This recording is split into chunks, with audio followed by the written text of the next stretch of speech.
നല്ല വിഷമമുണ്ട് എനിക്ക്. അതാ ഞാൻ അങ്ങനെയൊക്കെ പറഞ്ഞത്. തെറ്റാണെങ്കിൽ ക്ഷമിച്ചേക്ക. അച്ഛനോടൊന്നും പറയാൻ പറ്റില്ലെങ്കിൽ പറയുന്നില്ല. ഈ വീട്ടിലെ ജോലിയെല്ലാം ചെയ്ത് ഏതെങ്കിലും ഒരു മൂലയിൽ ഞാൻ ഒതുങ്ങി കഴിഞ്ഞോളാം.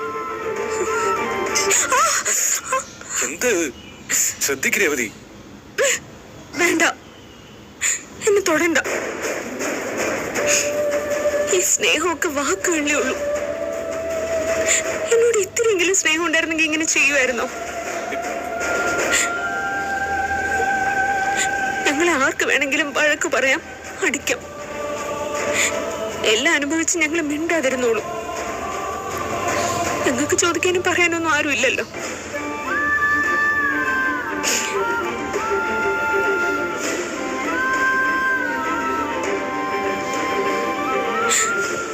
എനിക്കറിയാൻ പാടില്ലാത്തോണ്ട് ചോദിക്കാം. എന്റെ വീട്ടുകാര് സച്ചിന് വേണ്ട ബഹുമാനമൊക്കെ തന്നിട്ടില്ലേ?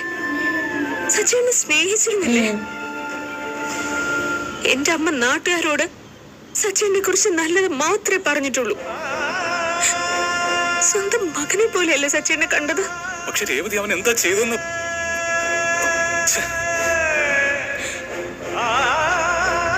നിങ്ങളുടെ ഫ്രണ്ടിനെ അടിച്ചത് ആന്റണി അല്ലേ? അവനല്ലേ നിങ്ങൾ അടിക്കേണ്ടത്? ശരത്ത് ചെറിയൊരു പയ്യനല്ലേ? എന്തിനാ നിങ്ങൾ അവന്റെ കൈ പിടിച്ചോടിച്ചത്? അവൻ ഇനി അടുത്ത കാലത്തൊന്നും കോളേജിൽ പോകാൻ പറ്റില്ല. അവന്റെ ഭാവിയെ കുറിച്ച് നിങ്ങൾ ഓർത്തില്ലല്ലോ.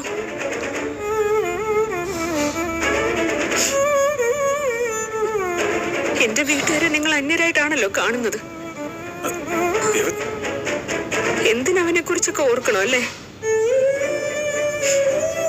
നിങ്ങൾ പുതിയൊരു മനുഷ്യനായി ഞാൻ കരുതിയത്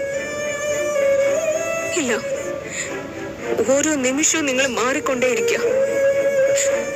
നിങ്ങളെ മനസ്സിലാക്കാൻ എനിക്ക് പറ്റുന്നില്ല.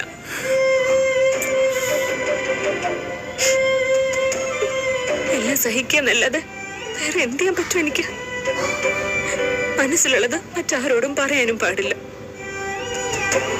അച്ഛനോട് പറഞ്ഞു പോയി. തെറ്റാണെങ്കിൽ ക്ഷമിച്ചേക്ക്.